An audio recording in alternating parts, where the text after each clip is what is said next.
All right, breakfast slash lunchtime. It's 1 p.m., but first meal of the day is breakfast, no matter what time it is. So I'm continuing to experiment a bit with plum, even though I'm pretty sure I don't really like plum. I really like the sour plum you can get from 7-Eleven. You get these little sour plum candy things, like dried sour plums. They're not really candies. They're so fucking sour, it's fucking crazy. It's a little tiny package. It only has like 8 or 9 of these things in it, these little circles, little flat circles. And I bought one when I got to Fukuoka, and it's half full still. Like, you can eat one of them for dessert, and it's like so intense. You don't want to eat more than one. It's just like, whoa. But it's a very enjoyable experience for how insane it is. But then I've tried some other plum stuff, and non-sour plum, it doesn't taste bad, it just kind of tastes vaguely a little odd. You know, it's just something that my palate is not used to. So today I had a salted mackerel onigiri, delicious. I got like a melon yogurt, because that's just something we wouldn't really have. It's double melon. And whatever the two melons are, one of them is a bit bitter, so it's kind of sweet and bitter. It's kind of delicious. And then I got a pickled plum onigiri. And I was just like looking at it, and I'm like, I just feel like if I got any other kind, even if I just got the old standard tuna mayo, you know, whatever, I'm gonna like whatever else I would get better than this, I bet. But it's like, let me just try it. Pickled plum onigiri. I don't know. Something in my mind is like maybe plum. But I feel like this is the make or break. This could decide, do I only go for things that say sour plum? Or is pickled plum onigiri gonna work? Let's find out, shall we? I'm just standing in the parking lot, by the way, outside of Family Mart, in an obscure area of northern Fukuoka. The salted mackerel onigiri, by the way, has become a fast favorite of mine. It's very good. I don't know if they have it besides Family Mart, but it's instead of the setup where it's got the fancy wrapping that keeps the nori separate from the rice, which is what this pickled plum one is. With it's like a really elaborate package. You got to remove this part, then this part, then this part. Instead, it's the kind where it's just all together. So the seaweed is just wrapped around it. So it's soft, and it's just kind of neat. It's like a whole different sort of experience. But all right, let's give this a shot.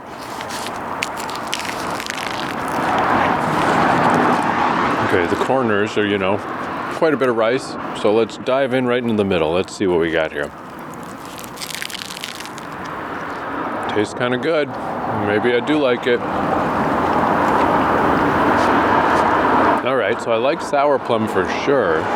Pickled plum seems pretty good. I'm not sure what it was. I got a thing once that was like just like a little package of just kind of straight up plums, just with the seeds taken out and halved. And I had to mix it with lemon rind, these weird zesty lemon things that I got. Because by itself it was just weird.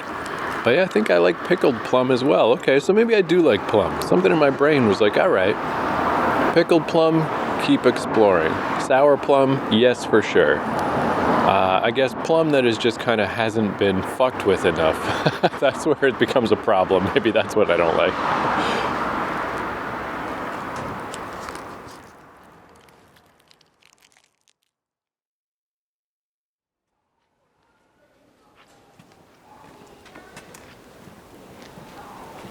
All right, I'm just going for a little stroll. It is a beautiful day. Got one hoodie on, and it's like, it's right on the border of like, one layer, eh? Is that enough? It is, as long as the sun's shining on me directly. And then if I get into the shade, then it's like, this could get a little cold. But I got a thermal shirt hanging out of my back pocket, which I always have because I'm a good Canadian. And I think I figured out a route I can take today that'll be mainly back streets. But I really do need to use the map because holy crap, I already got lost once. It's like so confusing. Mega counterintuitive. But yeah, what I've been realizing lately is there's no such thing as a small adventure in Japan. There's no such thing as a quick little, let's just go see what's over there type of thing. every time for over 30 days in a row, basically. It's been like, oh, now this leads to this, and this leads to this, and this leads to this. And yesterday was a bit of a breaking point of just like, Jesus Christ. I basically just set off thinking like, oh, maybe I'll go to Tully's Coffee. It's not close exactly, but it's not crazy far. No, am I walking the wrong way again? How does this keep happening? Shit. That's the second time I've just started walking the wrong way. But yeah, yesterday I walked up to the edges of the mountains here in Fukuoka, and then I thought, oh, that'll probably be it. But then I found a nice little path that was really well delineated and marked. It's only 600 meters long. I'm like, all right, well, let's go check that out. And then I did that, and it was cool. But then it's like, well, this trail does keep going along the ridge of the mountain.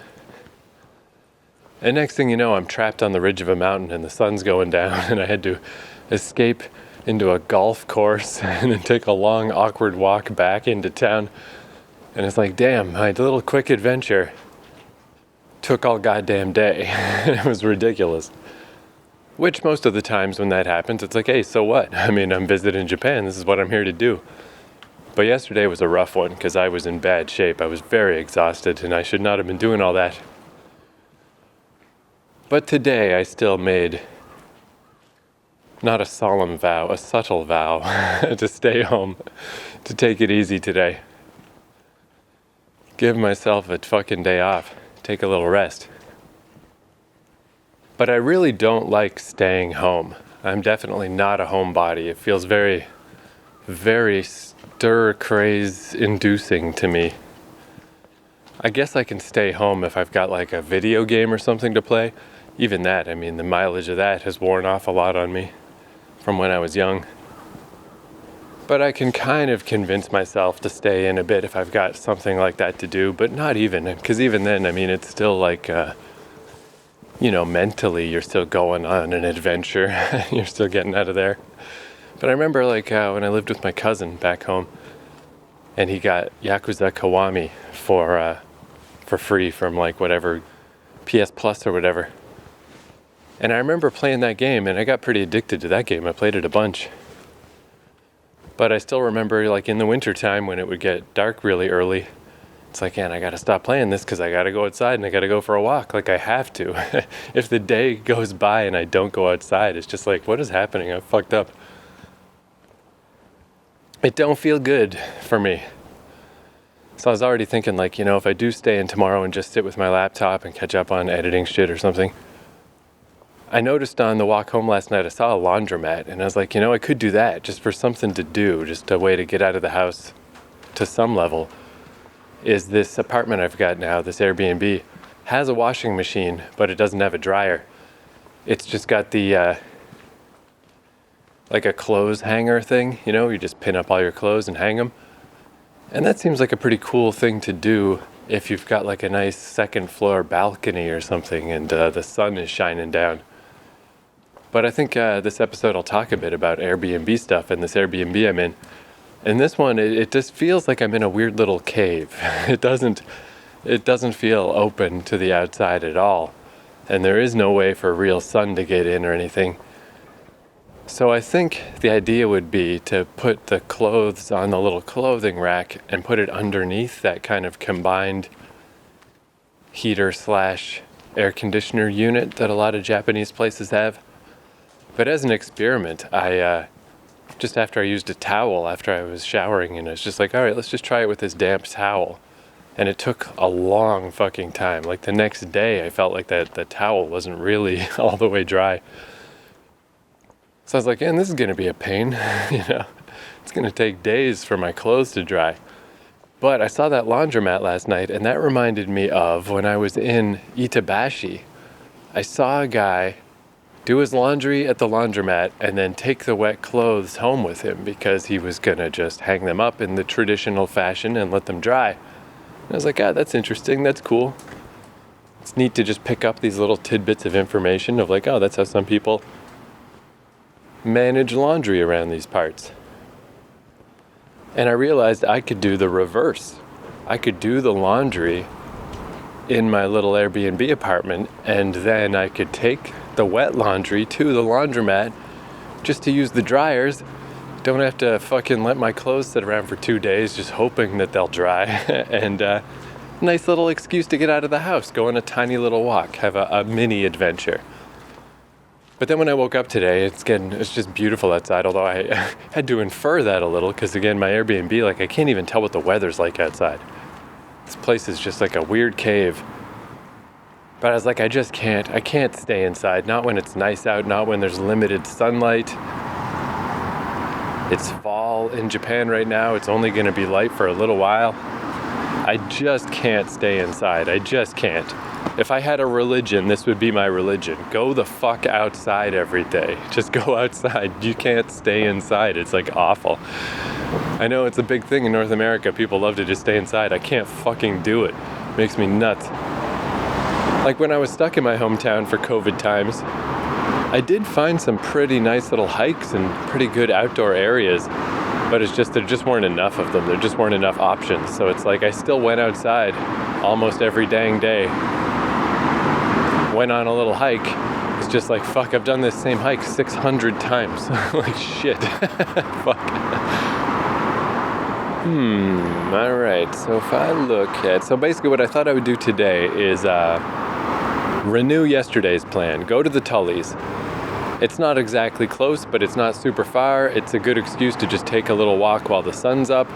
And so it's not that I'm going to just stay inside, because that's asking too much of myself. But I am going to make sure today does not spiral off into a crazy adventure. It's just not gonna. I'm going to go to Tully's and I'm going to come back. And I've never been to this Tully's. I don't know what the setup is. I don't know if it'll even have seats that are easy to sit at. It's a Saturday. It could be busy. Even if I just get there and don't do shit, just buy a coffee and come back, that's okay. Just that I did something while the sun was up, because it is a gorgeous ass day.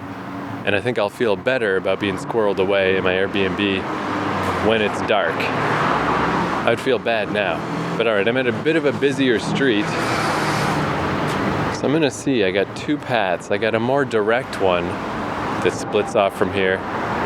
But it might also be a little busy just because it's so direct. So I might go to a less direct street. Because it's a little hard to avoid noise when you just podcast outside like a weirdo, but if I can avoid it a little, I will. God, this is loud as hell. 1, 2, 3, oh, it's only 4 lanes. I guess that's not so bad. Yeah, let's time warp ahead to a quieter area.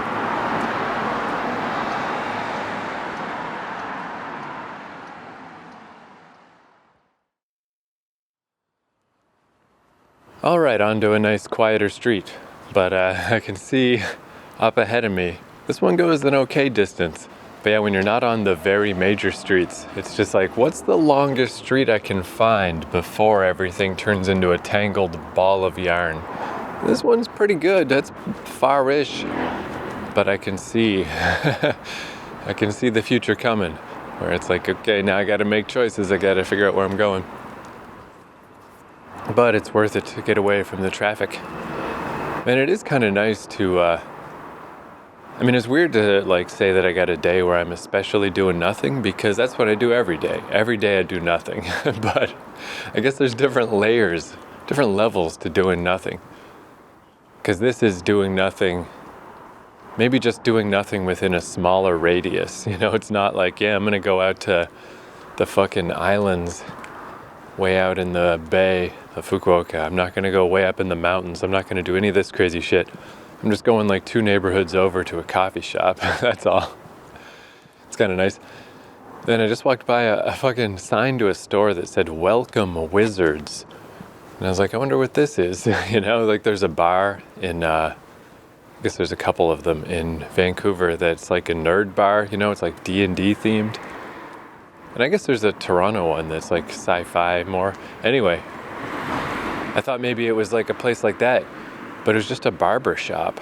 So I was like, "Welcome Wizards." What? Hair wizards? Scissor wizards? What the hell is that? But I also saw a place that I couldn't read the real name of it, but the English words said Hyper Media Shop. So I was like, all right, I'm up for some hyper media. And it's basically a video rental store. And it did have some other stuff. It kind of had everything. It had some manga, it had some used phones, it had some UFO catchers, it had some gacha machines. But it was kind of neat to see the same way that arcades are kind of non-existent in North America. You only find them in really specific Dave and Bustery type circumstances, and it really doesn't feel the same. So it's cool to go to an arcade here and just see tons of arcade machines. It also kind of felt that way at this fucking video store where it's just like, it's really big, and it's like, this reminds me of the blockbusters of old, of just like row after row of movies. And a lot of them were just stuff I'd never heard of, but then it does stretch back of like, here's movies from the 80s, like North American movies, but they're in their Japanese form, you get to see the Japanese versions. Because like that was the thing that was kind of cool with Nerds of North America, was like, I got the Japanese poster of some movie. So this was kind of cool because you get to see all the Japanese covers, every cover. There's the Japanese cover of Pretty Woman or Creed, just all kinds of weird random stuff. That's kind of cool.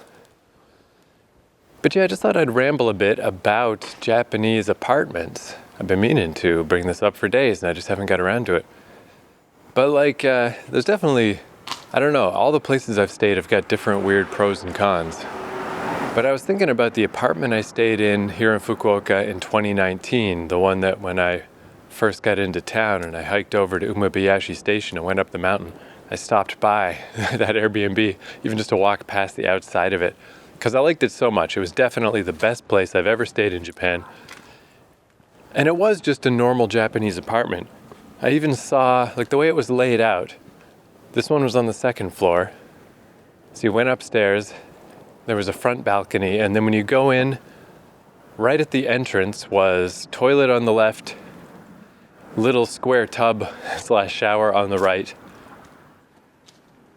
Oh nice, this road goes further than I thought it went. I went up a little hill and it's continuing on before I have to make a turn. But then it was like an open concept kind of apartment where the next area was like the little kitchen, which I pretty much never really used, that then led straight into the living room area.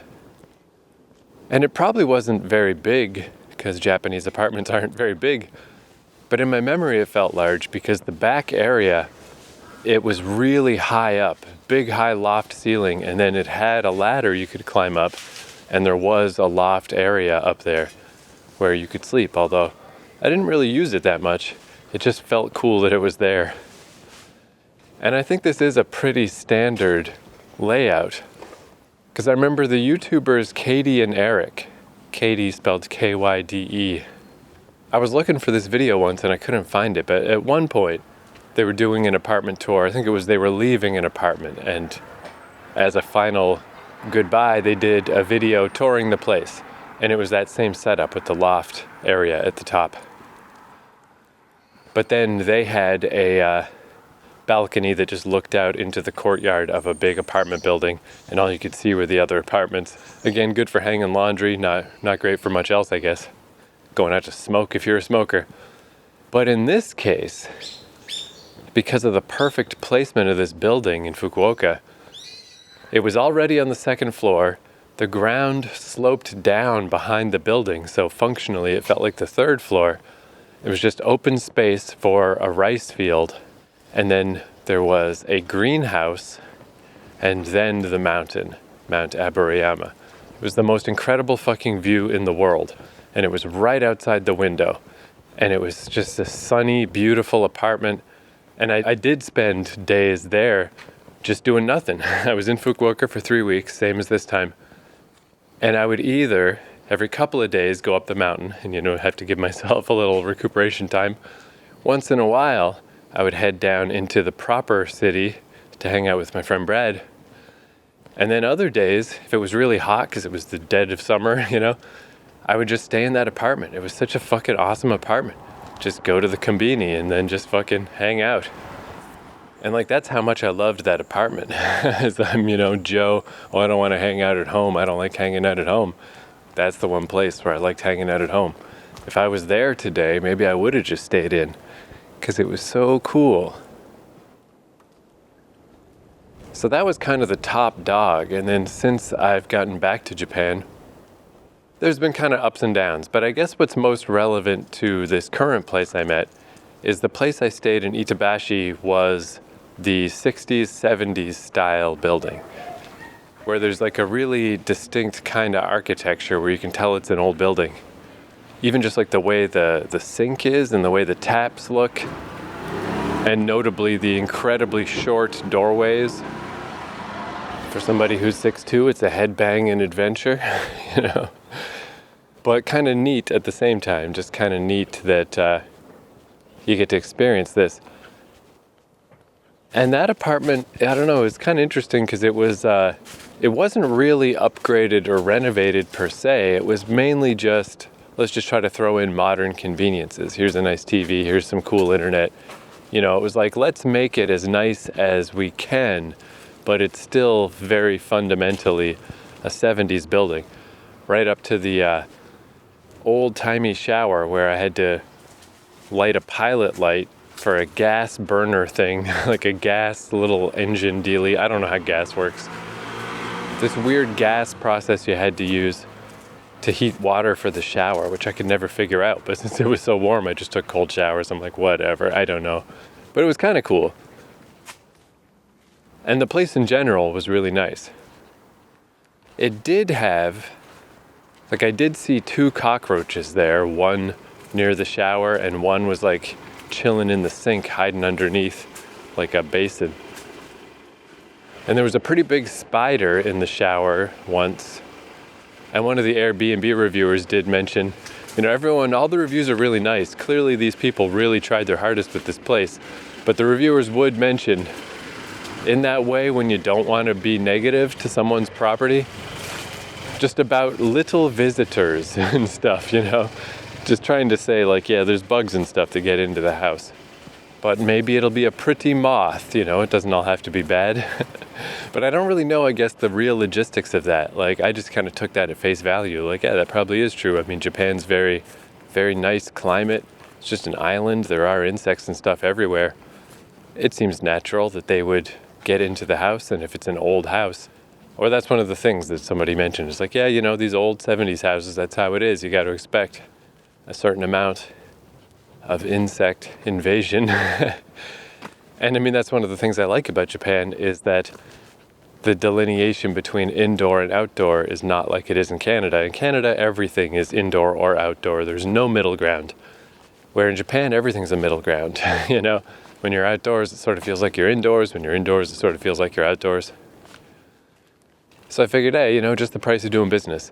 But I guess I don't actually know. I mean, maybe that's not totally normal. Maybe that building actually has a cockroach problem. I don't know. I mean, I don't know what the parameters are. I don't know what the expectations should be. But I mean, it certainly wasn't that bad. But it did. I mean, after you see a cockroach, and especially after you see a second one, it does kind of rewire your brain a little to always be kind of on the lookout and to sort of be expecting to see stuff like that. Wow, this is one thing, going down these little weird back streets. Whatever cars are on these streets, they're having a rough time getting past each other, squeezing around corners and stuff. No wonder all the cars in Japan are so tiny, or even like the trucks and the vans are like these little teeny weeny versions, because nothing else would be able to maneuver on these streets.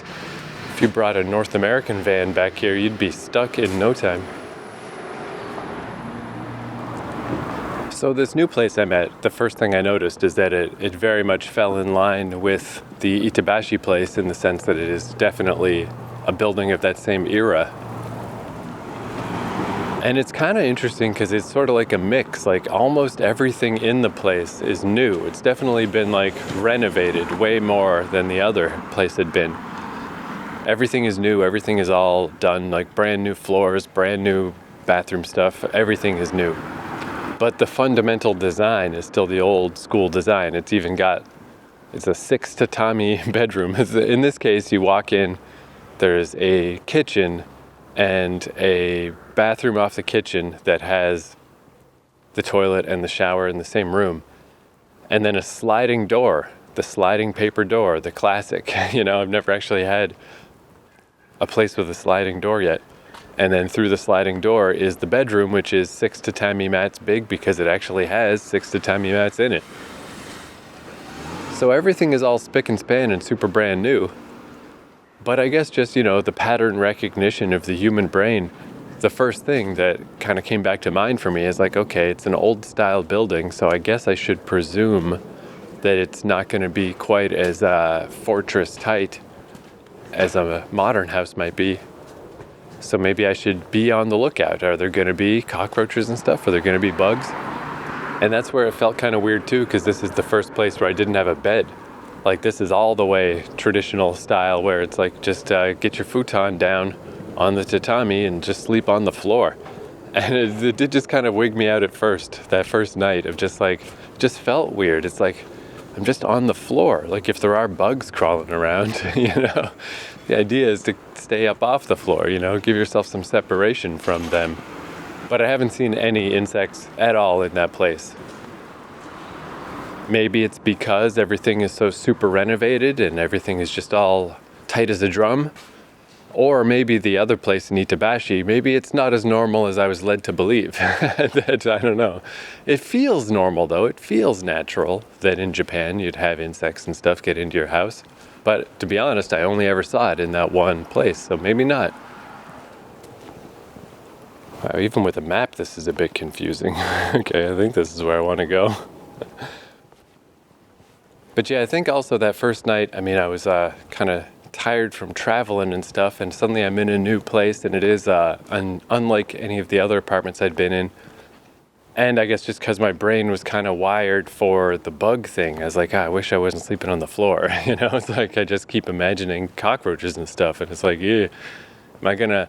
Because it's like that eerie, creepy moment, like with the cockroach I found under the basin in the sink, because you just don't realize it's there, and you pick up the thing, and it's like, oh shit, there's you.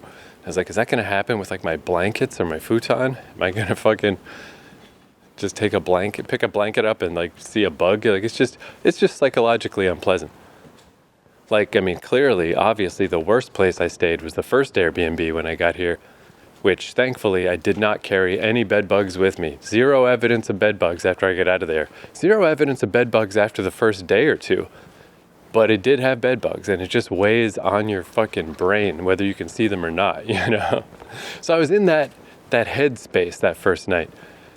And I've talked several times about how I feel like you get a better appreciation for Japanese horror movies if you walk around Japan at night, because it just has such an eerie, dark, oppressive feeling that is definitely different from North America.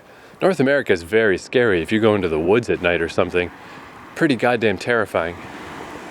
But as with everything, it's like not accessible. Everything in North America is not easy to get to. It's out of the way. You got to go out of your way to get to these experiences and go to these places, no matter what they are. Where Japan, everything is accessible. Everything's right there, right next to you all the time. You just have to leave your house and go walking around at night. And it's like, this is creepy as shit. I feel like I'm in a ghost movie right now. What the fuck?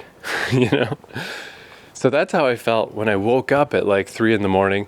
randomly in this place, and I'm sleeping on the floor, and I'm on the futon, and I'm on the tatami mats, and I just see in the dimness the sliding doors. I don't know if it really is like paper on these doors. I don't know what's on them.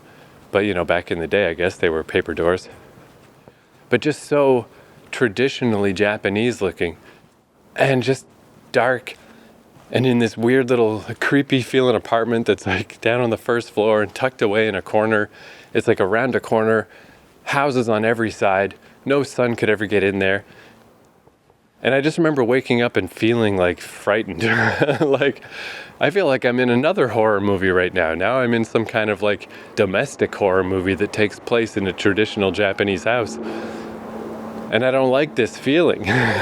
This feels bad. So it's all small stuff. It's all subtle stuff. And in the case of stuff like the insects, it's stuff that doesn't even actually exist. But I just don't really like this place I'm in. I don't like this apartment, you know? It really feels like this is the place you'd live just because you just got to live somewhere.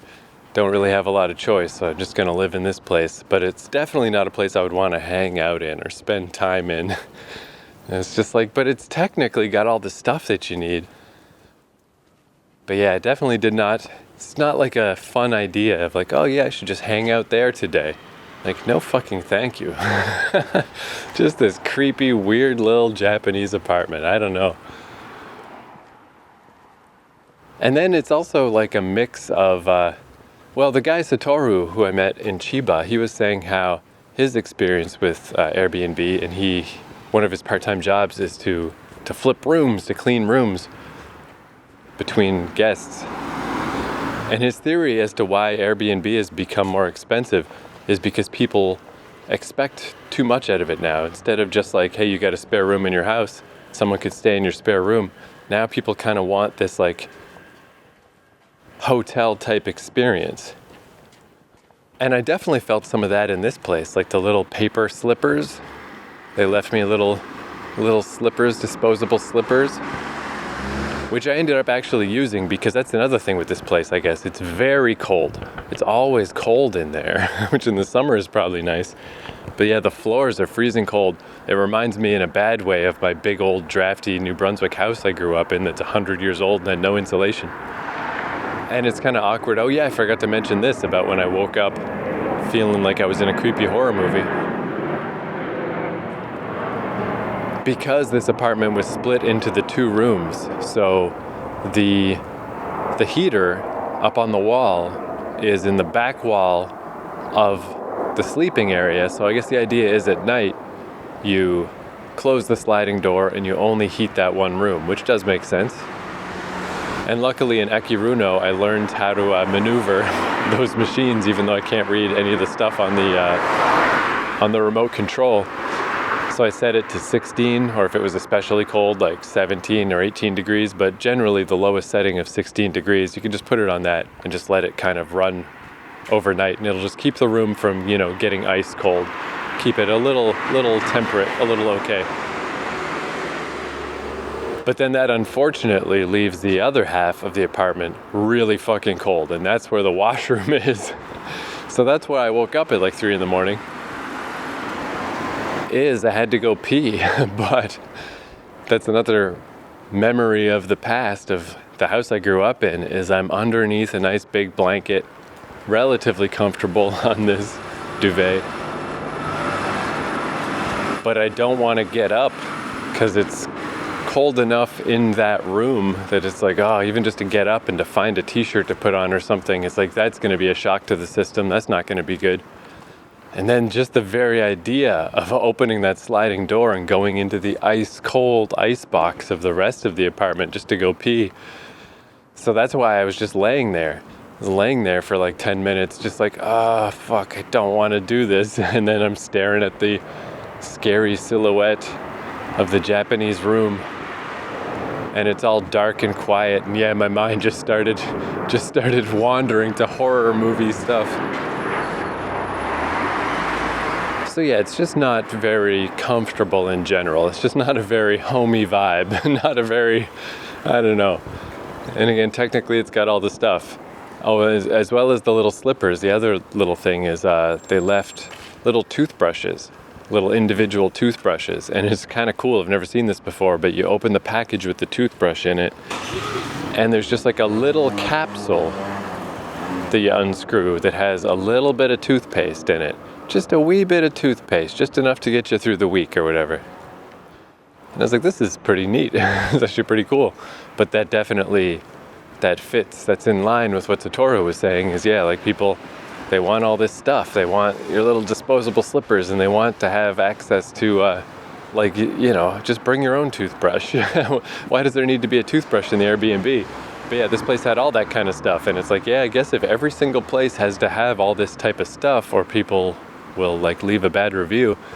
I still think COVID is the main reason why the really cheap places are gone, but this certainly contributes. It's just the expectation does seem like it has raised. Because I was thinking like, oh yeah, it's pretty cool that I get a little toothbrush, and the slippers turned out to be handy because this place is so fucking cold. But also, this place wasn't cheap. I mean, this was their debut grand opening sale, and it was still like, I don't know, was it $45, $46, $47 a day? Which again, it's all relative. Yeah, sure, that's not like that expensive. But, I mean, I've found Airbnbs in the past for $18, $20, $22, $24. It's a lot fucking more than that, you know? And it's like not that great, not that fucking great.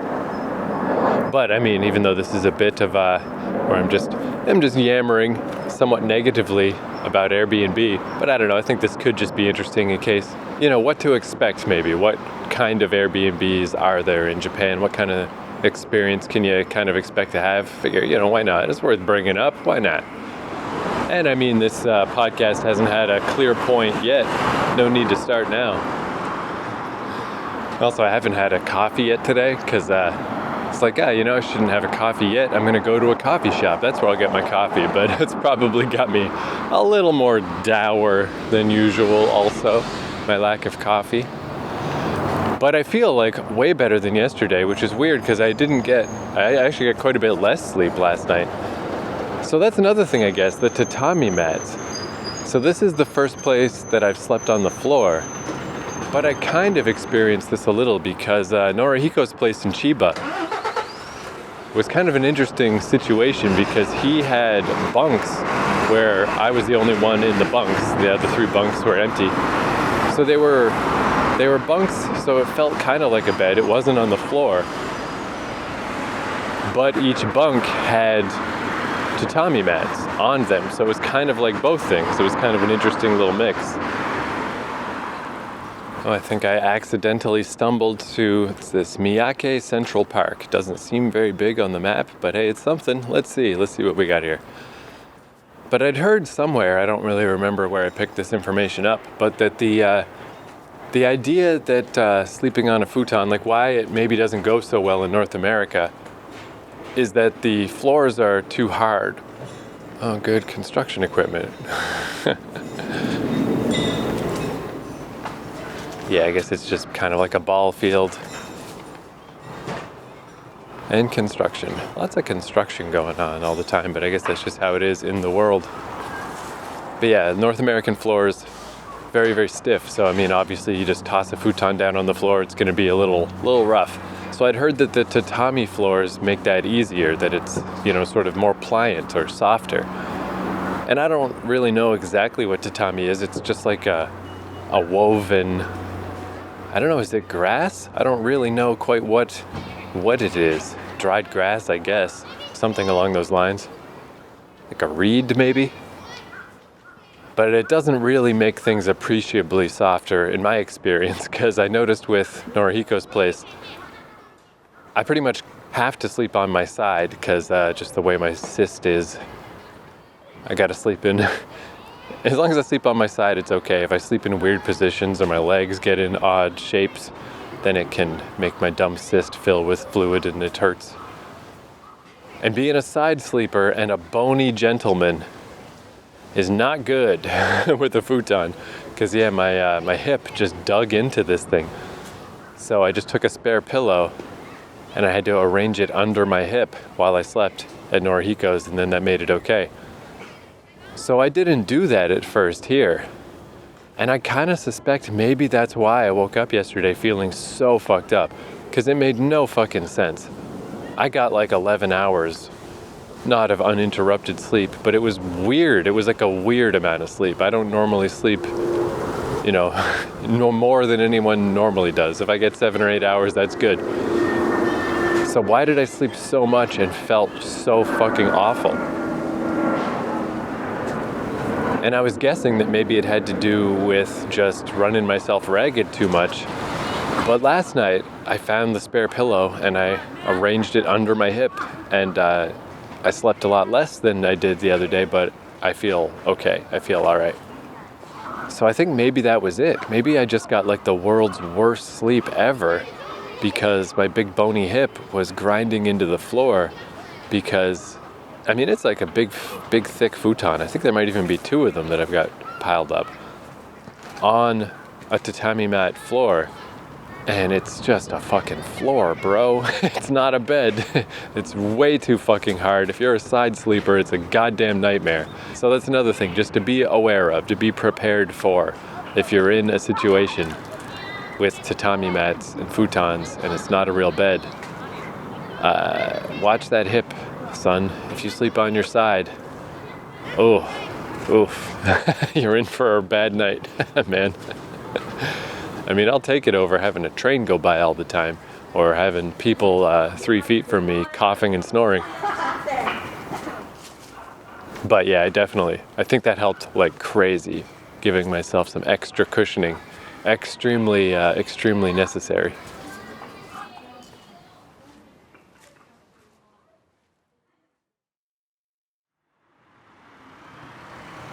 Oh, delightful.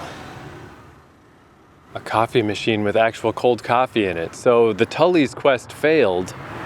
The upside to that is I'm like, all right, sweet.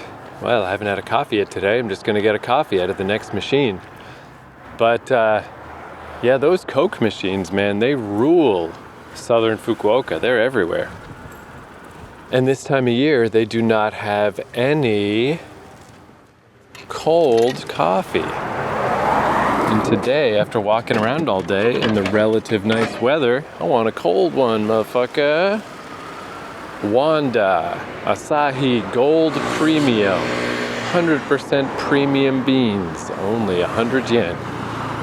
So the reason the Tully's plan failed is I was walking along and I got to Tully's on the map and there was no Tully's. So I zoomed in a little and it's like, a hospital, eh? There was a hospital in Toronto, I mean it's still there, but at Bathurst and Dundas that wasn't that far from my apartment. I used to live on Dundas, at Dundas and Brock. And it had a Tim Hortons in it. So I was like, could this Tully's unexpectedly be inside a hospital? And indeed it was. And that hospital in Toronto, I used to go in there sometimes just to hang out. You know, there's a big waiting room, big fluffy chairs. If I just needed somewhere to go, if it was raining or something or whatever, pull out a laptop and just hang out there because no one questions why you're in a hospital waiting room. They just think that you're waiting for someone who is supposed to be at the hospital. I heard Kurt Cobain used to do that when he was semi-homeless in the Aberdeen area. Just go hang out at the hospital. But I think hanging out at the hospital was probably suspect behavior to begin with, and post-COVID, it just seems very weird. I don't think, I was probably risking additional illness in the first place. I don't think I ever got sick from hanging out at the hospital, but post-COVID, it's like, don't just hang out at the hospital if you're not supposed to be at the hospital. It was already a weird thing to do, and I was like, well, I'm certainly not going to do that here. So no Tully's for me. So I was like, that's fine, let me just go get a coffee, which I just got. But I noticed not far from here is not one, but both of the train lines that are not part of the main Fukuoka train map. They seem to be perfectly cromulent trains. But if you tell Google you want directions, Google doesn't seem to acknowledge that they exist. But I don't know, I did some Googling. They seem okay, but it's just easier to just go and just see. So I'm like, all right, maybe I'll just swing by there. I got to try to figure out if I can refill my Suica card too in Fukuoka. Because I think I can, but I don't know for sure what they use around here. So I was like, all right, I'm going to go mosey over to at least one of these subway stops because I don't know, maybe I'll try riding it. I don't know what I'm going to do. However, this is not going to turn into an adventure. I will not allow this to turn into an adventure. It's not going to happen. Sun's still up. I'm not close to home, but I'm not wildly far. Even if I get on one of these trains and only go a stop or two, it'll actually, I think, take me just a little bit closer to home. But it's really just for an experiment. That's all. No flights of fancy. But then the other thing that happened as I was walking along, I got stuck next to, I'm next to it right now still. I don't really know what this is. So I know Japan doesn't have like a proper military, but they have some kind of defense force. JGSDF Camp Fukuoka. So I assume DF is Defense Force. Japan GS Defense Force Camp Fukuoka? I don't know. It's got like military trucks and stuff in it. I don't know what it is. But also it has a severe lack of coffee machines around it. I couldn't help but notice. But the other thing I found in this barren no man's land where not a lot of people tread, generally car traffic, is a gigantic porn store. So I was like, all right, I'll stop in there. And what I thought was interesting about that is I went to one of the gigantic porn stores in Akihabara back in 2019 and just kind of wandered around. And like I talked about previously, it's kind of the beauty of the internet. The beauty and the curse of the internet is it keeps you from blowing all your money if you're a gross, creepy guy on porn when you're traveling because whatever, it's all on the internet. Who gives a shit? Because when the internet was younger and crappier, I did do that in Montreal and New York. I blew money on crappy porn DVDs and I felt disappointed afterward. It's like, man, I would have rather have that $80, that's for sure. But the first thing I noticed when I went in this place is it's exactly the same layout as the place I went to in Akihabara. It's like, oh, this is clearly a chain or something, just the way it's set up with. It's just like rows and rows and rows of stuff, really tightly packed in. But the main defining feature, I mean, it all kind of looked the same, but it's like there's these little windows where you buy stuff from the clerk. And yeah, it's all set up exactly the same, except the Akihabara one had multiple floors, and this one didn't. Although it was still fucking huge, it went on and on and on and on. And I just thought that was kind of interesting, because I've noticed that with like Tim Hortons before. Or I'm like, oh, I'm in this Tim Hortons in London, Ontario, and the layout is exactly the same as this one from fucking Fredericton or whatever. Like, you start to realize that there's about, 7 different layouts to Tim Hortons, and they all look like that. And it's like, oh, I wonder how they decide, what squeezes into the right. It's probably just square footage or whatever. But you get a little window into the bird's eye view of the corporate, management of a chain of like, oh yeah, of course, I guess you don't individually design every Tim Hortons. You just got probably Starbucks and all that stuff. You got templates that you use. So I just thought that was kind of delightful. Surrounded by titties, but what I'm thinking is, oh, looks just the same as that other one in a different city, far, far away. How neat. So this is a chain. So whoever's running the mega porn empires, it's like one company, it seems, that just is like got the lockdown on mega stores. But the other little things I noticed were, it is weird to see these anthology comics where it's like when it's all scanned and it's online, it's like, yeah, I guess technically I know that these, like they sell these things that are like, they do it with all types of comics, not just porn comics, but comics for all demographics and of all various genres. But where it's a great big, like 300-page anthology on pretty cheap paper with just a bunch of different comics by different artists. But the sheer size of these things is kind of abstract when it's just numbers on a screen. It's weird to see one. It's like a fucking phone book. And I know I brought this up before too when I was talking about the porn store I found in Ikebukuro. If you were not previously aware of how lenient Japan's laws are about porn, this would blow your fucking mind, dude. Like, they edit genitals, so in that sense they're really strict. But the subject matter of their porn is just illegal. It's just sex crimes to us.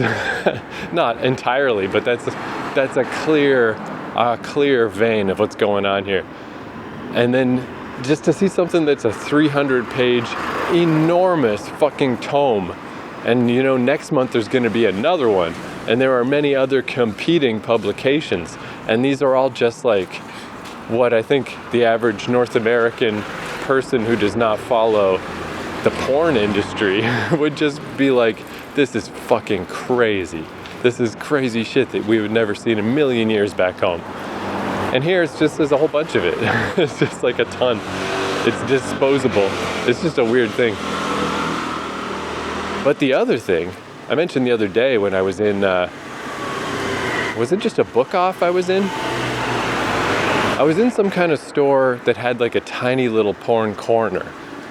And it kind of rattled me. All I did was pass through the corner, but then it was like, oh geez, like I feel weird now. I gotta shake off that feeling of like, yeah, that was all this porn. Your day-to-day life was just interrupted by porn. Now you're thinking about porn. And it's a weird feeling. Where ironically, this place that is the size of a small fucking hamlet, packed to the gills with porn, I don't feel like that. Like, who can fathom the depths of the lizard brain, right? I think, let me pontificate, let me theorize for a moment. Okay, I'm passing the train tracks, so I guess that looks like a normal old train station. But I worked at a porn store in the mid-2000s in Vancouver, and it was also an enormous mega store. It was ridiculously big, not as big as this one, but pretty fucking big. And I remember telling the girl I dated at the time, I was like, you know, I might have to quit this job, like, just to warn you ahead of time. I'm not really sure if I can handle just being around porn all day, every day. Because, I mean, I've just been kind of a fucking porn addict since, I don't know, literally since I was a kid, you know? It's just like, I don't have a comfortable relationship with porn. But then, ironically, what I found is because this store was so massive and so overwhelming, and I was there every fucking day, all day, by like half a day in, I just didn't care anymore. It was just such a wall of porn that it all just blurs into nothingness. And I was just like, whatever, whatever, I don't care. Which was a bit relieving. I still only stayed at that job like 6 or 7 months, because like, what the fuck, But I think maybe this is a similar thing. It's like, I think if you boil it down, it's the same as any addiction stuff. It's the same as shopping addiction, or the same as gambling addiction, or the same as any addiction. It's like that, the porn addiction feeling is like you're acquiring something, you're achieving something that is fake, that isn't really happening. But to your little brain, it's like, haha, I've done it. I've achieved a thing. I've accumulated a harem or something, but in this case it's all, just fake. So I think maybe that's why the little tiny corner in that store hit me way harder, because that made it feel like a weird, rare thing, or like that's the precious thing. That's the little corner with all the treasure in it. That's the little corner where you go and like get the rare thing that you want to have. Whereas when the store is nothing but porn just everywhere, it's weird. It just doesn't matter. It's like, holy Christ, calm the fuck down, everybody. This is a little much, I really don't feel it like I did the other day. It's fucking weird, a weird phenomenon. Speaking of shopping addiction, though, that's the other thing. I stopped in another secondhand store, because now at least I have something I can look for. It's just fun to browse the aisles and look at all the old vintage toys and stuff. But the thing I can look for is Bluetooth wired headphones. It's like, if I find, that's my little treasure, that's my quest. If I could find some more of those, especially Sony ones, that would be cool. But this one was set up into floors, and second floor was miscellaneous stuff. Third floor was all clothes. And I was thinking like this would be a little bit financially less responsible. But the way I traveled with like layers, I brought enough layers of different coats and stuff, hoodies and coats and thermal shirts, just to make sure that I'd be fine for the winter, and it's turned out to be enormously too many. It's kind of nice to have them all. I've always got the perfect fucking exact coat for any given day. But I was like, what if I have to wear all these layers and it's not enough? Because that could happen in Canada. In Canada, if you don't have the right kind of clothing, there can be cold that just you can't stop. You can't stop it, and you die, But that's never going to happen here. There's no way I need all these layers. So I was thinking maybe it would have been kind of fun to come here with nothing, just so I could go into these stores and have something to look for. Like if it got chilly, then go to the secondhand store and look through the coats, just so I'd have a reason to look through the coats, just to give me some kind of target, because shopping is fun, but I can't buy anything because I don't have any room for it.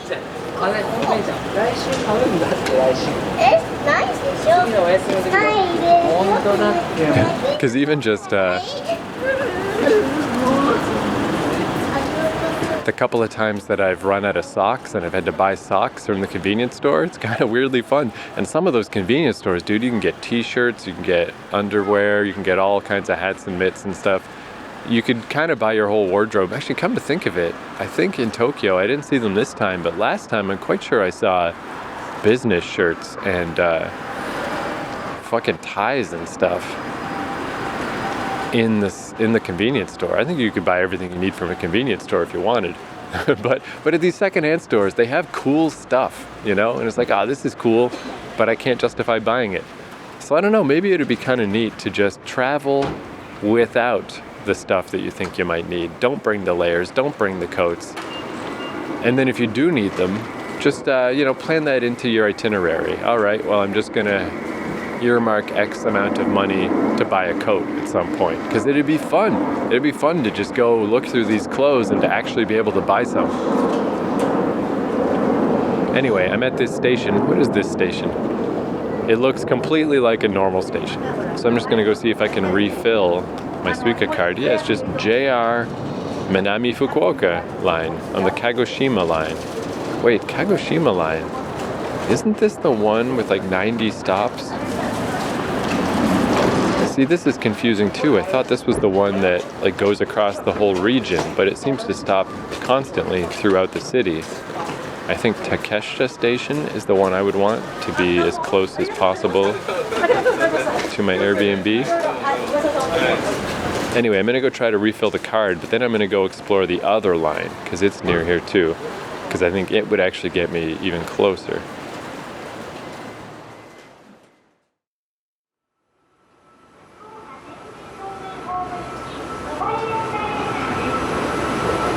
Alright, I am at Zasshonokuma Station. Zasshonokuma. And thank goodness there was someone else who came in right in front of me that I could follow. Because man, we went down some stairs and up some stairs and around a corner and past some weird construction and around another corner and up an escalator. But now we seem to be here. All right, so at that other station, I did just go in to recharge my IC card. No problem there. Got a nice little recharge. Although then it left a message that said IC cards are not currently able to be used. It said on the screen. And I was like, what does that mean?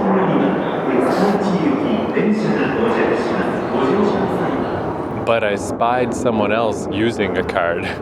Surreptitiously glanced over and saw them using a card to get in, and it seemed fine. So I think I could use that line if I needed to. It should be no problem. Oh man, now that I'm up on the platform, this is an elevated train. I can see the mountains. Is that the difference? Is it that main line is a subway? Is that why they're not? I don't know. And I mean, these trains are above ground. Is that just considered a different thing? All right, here's my train, whatever. I'll finish my rambling after.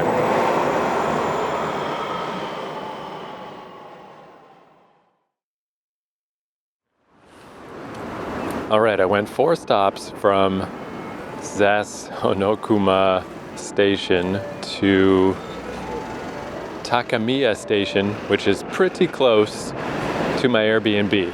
Way closer than what I was doing before, where I had to walk all the way from Hakata. So I guess that all worked. I guess the only downside to this is I found that cool boutique vending machine the other day with like handmade, delicious chilled snacks that I guess I won't be walking by there anymore. But I mean, I guess we just didn't love each other enough. That machine was pretty cool, but if I can cut several kilometers off my walk, I'm afraid I will. But yeah, that was unusual. Again, probably not unusual to anyone who knows Japan better than me, but that was weird to me. Where I've never been on a train like that before. It definitely is like a regional, goes way further type of train because it was all seats. Like instead of the subway style of seats along the edges of the train and then lots of room to stand. This had very little room to stand, which was a little strange. I'd kind of prefer to stand, but there was no real good place to stand. Instead, it had a bunch of seats all arranged facing forward and backward, like a normal train, like a real train, like a Harry Potter train. You know? How much did that cost? I didn't even check. I don't know how much it cost me to go 4 stops. Oh well. It all worked though with the little card. So good then. And it seems like it goes to its terminal is somewhere in the vicinity of Tenjin Station, but I don't think it is actually connected to Tenjin. So maybe that's a reason why it's not mentioned anywhere else, or maybe it is just different companies and they're like, we're not mentioning you, other company, fuck you. But it at least spits you out somewhere approximately around there, and then I might have to amble over to Tenjin and then take trains from there to get places, but not bad. And then that other JR line that I found, it also has I'm not really sure how it works, but there's, if you don't have an IC card that automatically deducts the proper amount for how far you've traveled. It's a real weird system where you've got to figure out how many stops you're going and how much it's going to cost. And then you buy a ticket for that specific amount. And if something goes wrong, if you went somewhere you didn't expect to go, then you have to do a fare adjustment on the other end. And I just remember Charla, the Canadian who does Japan vlogs, I remember her mentioning once that she did that for like 4 years or something. She never bought an IC card. She just lived in Japan and always did the little individual tickets. And then she got the pass and was like, oh my God, what have I been doing? But that map of how far are you going, just for local stuff, it's like, here's all the nearby stops. And it looked extremely reminiscent of the Tokyo subway map. Maybe not as big, but like half as big at least. Really big. And I was like, what is all this stuff? What the fuck is all this? like to say I don't understand what's going on is a fair assessment. But I guess it makes sense that I never learned about this stuff. Because when I was in Fukuoka before, my Airbnb was like 2 blocks away or a block and a half away from Umebayashi Station. And my friend Brad lived at Hakata. So that's all I ever had to do. I just had to ride the main subway lines. So all these other trains, I mean, it makes sense. Fukuoka is, I believe, the 5th biggest city in Japan. It's not small. It would be very weird for it to have this little teeny transit system that only has 2 lines. So it doesn't. It's got all kinds of shit going on. It's just that, at least to me, to my bonehead, none of these things were very immediately evident. But I'm glad that I figured it out after. I mean, I only made the walk from Hakata Station, I think twice so far. That's not so bad. It's not like I did it a whole bunch of times and then way down the road somebody could listen to this nonsense and send me a fucking email or something saying like, hey, stupid. You didn't have to do that. I got it figured out relatively quickly, so that's not so bad. And I also got at that JR station, they had one of the machines with the little pouch of ice cream. And I haven't had one of those since I was in Akiruno.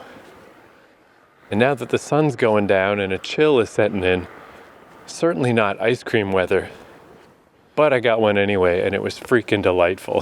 Those little pouches of ice cream are really good. I mixed it with my coffee. What's that called? Like an affogato?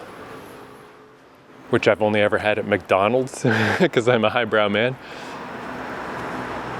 But I think that's what they call when you pour espresso over ice cream.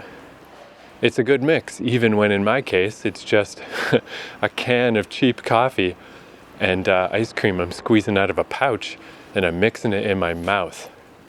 It's still pretty goddamn good. Whew. This is unusual though. The other route that I took did not have any particular uphills, where pretty much the second I got out of that station, I started walking uphill, and I've been walking uphill the whole time. but I seem to be going the right way.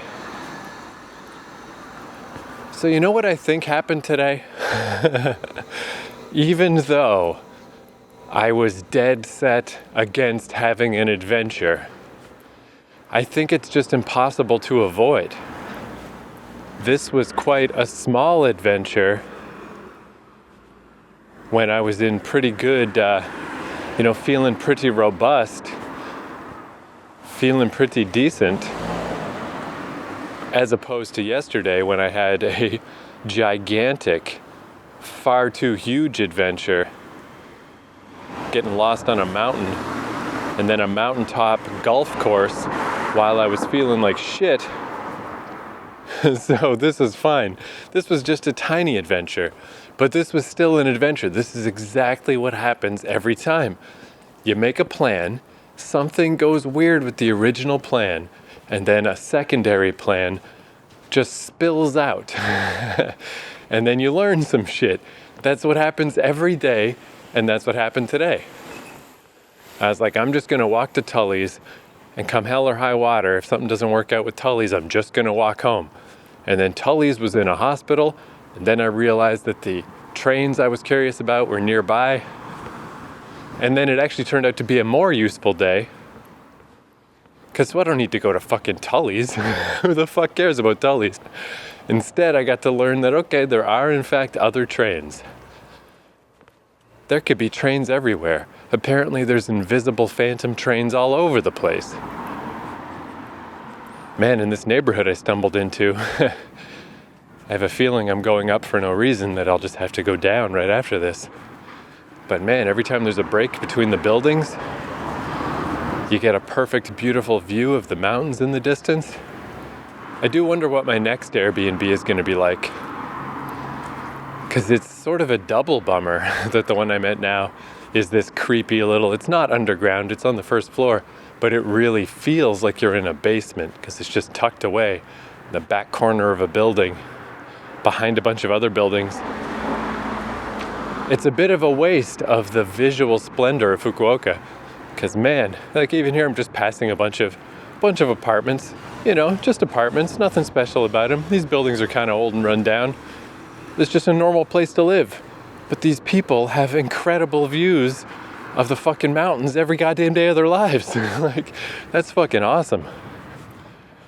Should you have a fucking house, a dwelling in Fukuoka, I think it's worth doing a little wrangling to make sure you get one with a cool view. Because they ain't that hard to find around here. I'd say probably 1 out of 3 houses has a fucking awesome view. No, that's too many, not that many. And it's just good. It's just really cool. It's all right, last little thing. Let's fucking wrap this up.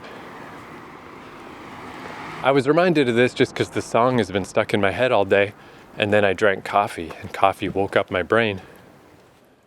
But one other little thing I meant to mention about that first night at this Airbnb, when I woke up in the middle of the night and was trapped because of it was too cold to go pee, and then the creepiness set in, where I started to feel like I was in some kind of strange Japanese horror movie. The other aspect to that is, because I woke up at 3 a.m. and didn't want to get up in the cold to go pee, I had my phone nearby because I always just play rain noises to help me fall asleep. Fired up the old Wi-Fi, started cocking around on YouTube, and I found some live performances by the band Slint. Slint did this album called Spiderland in the early 90s, which was really obscure. Nowadays, every hipster knows it, and that's why I know it. I didn't know it till like 2014 or something. But it was this obscure, creepy math rock album that came out in the early 90s, and the band broke up before it even came out. So it was like this mysterious album. And the guys who made it were still teenagers at the time, I'm pretty sure. And it's fucking mind-blowing. It's one of these rare cases where there's this weird, obscure thing. Like, I generally find hipsterism is not worth the effort, because these things people really hold aloft are just not that good. You know, it could be a classic book or a classic movie or a classic album, and oh, it inspired this, this, and this, and it was the first to do this, this, and this, and then it's just like not that good. It's like maybe if you were there at the time, I don't know, but it's just like, I get tired of it after a while, of like, I don't care anymore. I don't care what the classics are.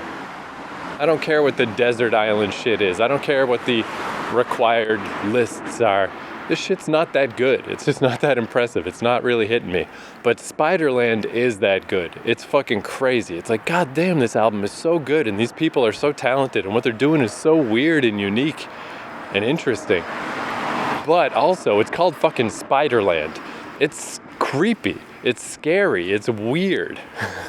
So I'm listening to these weird fucking syncopated, long, doom-sounding fucking fucked up 90s math metal shit with these bizarre spoken word lyrics, and like it's just a fucking weird album. But I wanted to bring that up as well because that was an important piece of the puzzle. That really helped the whole dread set in of like, where even am I? Why am I in this weird Japanese apartment in the middle of the night? Why am I in this country all by myself? What's happening in my life right now? Around the edges of my consciousness, I'm scared of bugs. I'm not sleeping well because I haven't figured out yet how to maneuver a futon on a fucking tatami floor. It's cold and uncomfortable in this place. Oh, I should mention too, the shower was a disaster at first. Because it was literally like the way that it sort of feels more like camping or glamping at best around here, like normal household stuff in Japan, feels like what we would use while camping in North America. So this shower room, it's just two tubes, a scalding hot water tube and a freezing cold water tube. And just try to make it work, asshole. Good fucking luck. Try not to fucking burn yourself. And then the water, and this is like a sensible design. There's nothing wrong with it. But the water from the sink in the bathroom, it's not like a pipe or anything that goes down into the floor. It's just a tube that just hangs down and just empties into the same grate on the floor as water from the shower does. Which makes sense, but again, that just feels more like a campsite than it does your house, you know? But I figured out today, it's like, why is this water so hot? And I realized whenever I turn on the hot water, there's a big hum from a box in the corner. I'm like, what the fuck is this goddamn thing? So I figured out how to turn it on, and it said 70-some degrees. And I'm like, the water was 70-some, like 75 degrees? That's too fucking hot. 100 degrees is boiling. If I want to boil water, I got a kettle, man. Water out of the tap does not need to be 75 degrees. It's fucking insane. So I put it down to 42 degrees, and then I could just turn on just the hot water and let the hot water just come out. So it went from, because that's like the best thing about Japanese showers is they're so good about temperatures. You don't need to maneuver with the two different, the hot and the cold and all this shit. You just set a temperature and it comes out at that temperature. But it was coming out at a temperature that would scald the flesh off of a person.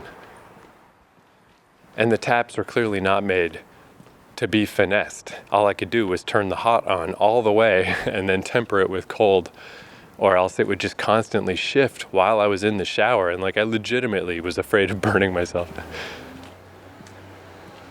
So anyway, I just think that's an important piece of this particular pointless anecdote, is that having the Spiderland in my brain. And man, that band was really good live. I guess they reformed and they've done some live shows in the modern era, but this was like an old show from like 1989, and they're playing some of these songs, and it's like, dude, this is so far ahead of its time. It's fucking wild. How did this happen? It's crazy. But that doom sound definitely added to it. I'm listening to Spiderland. I'm peering around the dim room. I'm contemplating all the many, many questionable aspects of this Airbnb. And it's all just feeling creepy as shit. Ba-dum, bum, ba-da-dum, ba-dum, bum, ba-da-dum, ba-dum, bum, ba-da-dum, ba-dum, bum, bum. Anyway, Spiderland's a good album. I recommend it. Thank you for joining me on my attempt to not have an adventure, but I clearly had a small, low-level adventure. So tomorrow we'll have a real adventure. Back in the fucking saddle. Now I know about these other train lines and shit. Fuck it, dude. Fuck it. Tomorrow we're gonna go buck fucking wild. So join me next episode. Thank you for listening. Adios.